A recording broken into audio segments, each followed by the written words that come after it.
بەناوی خۆی بەخشندەی میهرەبان، حەمد و ثەنا و سوپاس و ستایشی بەپایان بۆ خۆی پەروەردگاری جیهان. درود و سەلام لەسەر پێغەمبەری خۆشەویستمان صلی الله عليه وسلم و لەسەر ئەهل و بەیت و هەموو یاران و هەموو شوێن کەوتوانیان تا کۆتا زەمان.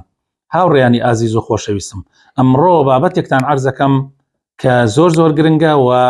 زۆریش لە مسلمانان لێی بێ ئاگان، کە ئەویش بریتیە لە سونەن الفیترە، واتە ئەو سونەتانەی ئەو ڕێبازانەی کە پێغەمبەران لەسەری بوون و پێغەمبەری خۆشمان صلی الله عليه وسلم لەسەری ڕۆیشتووە لە پاکێتیە و شوێنکەوتوی پێغەمبەرەکانی و شوێنکەوتوی پێغەمبەری خۆشمان لە سەحابە و تابعین و تابعی تابعین تا ئەمڕۆ لەسەری ڕۆیشتوون. ئەم سونەن الفیترە خۆشەویستەکانم لە دوو حەدیثا زیاتر کۆبووەتەوە. حەدیثێکیان بوخاری مسلم ئەیگەڕنەوە لە عەبدوڵای کوڕی عومەرەوە، خوای تەعالا لە خۆی و باوکیشی ڕازی بێ، کە فرموویەتی پێغەمبەری خۆشەویستمان صلی الله عليه وسلم فەرمووی: الفطرة خمس أو خمس من الفطرة: الختان، الاستحداد، وتقليم الأظفار، ونتف الإبط، وقص الشارب. حديثي دومان خۆشەویستەکانم دایکی ئیمانداران عایشە خێزانی رسول الله صلى الله عليه وسلم کچی ئەبوو بەکر خوا لە خۆی و لە ئەبوو بەکری صدیقیش رازی ببێ فەرمووی پێغەمبەری خوا صلى الله عليه وسلم فەرمووی: 10 من الفطرة: قص الشارب، وإعفاء اللحية، والسواك، واستنشاق الماء، وقص الأظفار، وغسل البراجم، ونتف الإبط، وحلق العانة، وانتقاص الماء. ومصعب كيكي كلواني لسندي حديثك وحديثك أجريته وبمان أفرمي: ونسيت العاشرة إلا أن تكون المضمضة. واتا دائما لبير شوى أجر أو هلدان دم نبي كوابو ببي أمدو حديثك أوي كم بخاري مسلم أيجرنا وأمي دومش إنك خاتو عائشة دايك إيمان داران إمامي مسلم أيجريته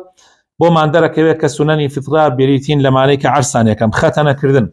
ختنا كردن بو بياو واجبة وبو آفرتش سنته. آفرتك بو لزماني پیغمبر صلى الله عليه وسلم ختني آفرتانية کرد. پیغمبری خواه صلى الله عليه وسلم فرمي اگر ختنت کرد گوشتك زور مبرة بو اوي هم شهوتي او آفرته اعتدال ببه، يعني اگر بمينيد او بارچه گوشت شهوتكي برزه به، و اگر زورش لبنا ببره او شهوته ناميني بو بياو زرري ابه، يعني بو ميردكي لدهاتوا بو يبا وسط به بو اوي شهوتو آرزوكاني او آفرته وسط به پاشوی کشوکا.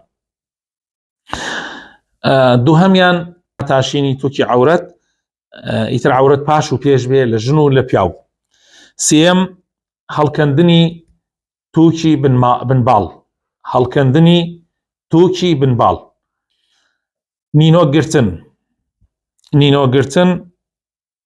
نینۆک جێگەی کۆبوونەوەی پیسەکانە، بۆیە زەڕورە لایبە و نینۆکی بگرێت. بەرشوارە بگرتن خۆشەویستەکانم پێغەمبەری خوا صلی الله عليه وسلم لە حەدیثێکی تایبەتە ئەمری پێکا فەرمێ: خالفوا المشرکین، مخالفە و جیاوازی لەگەڵ مشریکەکانە بکەن، وفروا اللحى، ڕیش بێڵنەوە، ووحفوا الشوارب، واتە بەرشوارە کورتکەنەوە. بەرشوارە بگرتن طبعا خۆشەویستەکانم هەندێک لە زانایان ئەفەرمن لێوت بەدەرەوە بێ بۆ ئەوەی نەنشێتە ناو ئاو و خواردن و ئەوانە، هەندێکیش ئەفەرمن ئەوەندە کورتی کەیتەوە وەکو حەفەکردن وابێ. لە حەدیث هاتووە پێغەمبەری خوا صلی الله عليه وسلم وەکو ئەنەسی کوڕی مالک ئەیگەڕێتەوە و ئیمامی مسلم تەخریجەکە ئەفەرمێ پێغەمبەری خوا صلی الله عليه وسلم کاتی بۆ دیاری کردین بۆ بەرشوارە بگرتن و بۆ نینۆک گرتن و بۆ هەڵکەندنی مووی بنباڵ و بۆ تاشینی مووی عەورەت کەوا زیاد لە 40 ڕۆژ دوای نەخەین، زیاد لە 40 ڕۆژ دوای نەخەین. جا گرنگە ئاگامان لێی بێ. شەشەم هێشتنەوەی یان هێڵانەوەی ڕیش لە چەندین حەدیثە ئاماژەی پێکراوە کە لە پێغەمبەری خوا صلی الله عليه وسلم بۆمان ڕیوایەت کراوە کەوا هێڵانەوەی ڕیش وەکو ئەمری پێکردە پێغەمبەری خوا صلی الله عليه وسلم پێویستە ئینسان بهێڵێتەوە، پیاو پێویستە ڕیشی بێڵێتەوە، مووی ڕیشی بێڵێتەوە. دیارە هەندێک عولەماش ئەڵێن مەسەن مەکروهە، بەڵام ڕەئی ئەرجەح ئەوەیە کە واجب بێ و پێویست بێ. سیواککردن سیواک داری ئەراکە ئەو دارەیە کە لە ئەراک دروستەکرێ لە داری ئەراک دروستەکرێ دارێکی تایبەتە بۆ بەکارهێنرێ بۆ پاکردنەوەی دگان ئەوەش سنەتی پێغەمبەر صلی الله عليه وسلم پێغەمبەری خوا لە حەدیثا فەرمێ لولا أن أشق على أمتي لأمرتهم بالسواك عند كل صلاة يعني ئەگەر لەبەر ئەوە نەبووە لەسەر ئومەتەکەم قورس ئەبێ ئەگینا ئەمرم پێکردن بۆ هەموو نوێژێ سیواک بکەن سنەتە سیواکردن بۆ دەستنوێژ بۆ لە کاتی دەستنوێژە لە کاتی نوێژە لە کاتێکە هەڵسی ئینسان لە خەو لە کاتێکا گەڕێتەوە بۆ ماڵ لە کاتی قورئان خوێندنە ئەمانە لەم کاتانە زیاتر سنەتە یەکێکی تر لەو سنەنی فیترانە کە هاتووە ئاو هەڵدانە دەم لە کاتی دەستنوێژە و هەروەها ئاو هەڵدانە لوت و دەرکردنەوەی لە کاتی دەستنوێژە ئەمەش پێغەمبەری خوا صلی الله عليه وسلم لە چەندین حەدیثە ئەمری پێ کردووە هەروەها شۆردنی دەست بە چاکی بۆ ئەوەی چرچلۆچەکانی دەست هەمووی بگرێتەوە کاتی ئەیشۆری و بە تایبەتی ئەگەر تەمەنی گەورە ببێ پێستەکەی زیاتر چرچلۆچی تێکەوێ بە جوانی هەمووی بشوە لە کاتی دەستنوێژە و لە کاتەکانی تریشە تاراتگرتن ئینسان پێویستە کاتێک چوە سەر ئاو پاش ئەوەی تەواویەکە ئیشەکەی خۆی تەواوەکە پێویستە خۆی پاک کاتەوە ئەو شوێنەی کە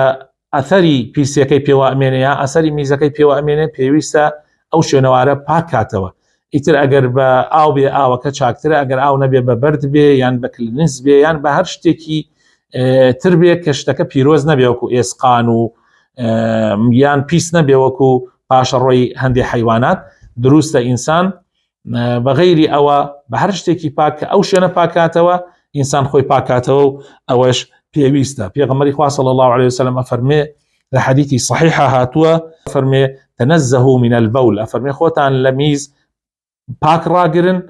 فإن عامة عذاب القبر من البول چونکە زۆرێک لە سزای ناوی قبر بەهۆی میزەوەیە بۆیە ئەبێ ئینسان خۆی پاک ڕابگرێ و ئاگای لە خۆی بێ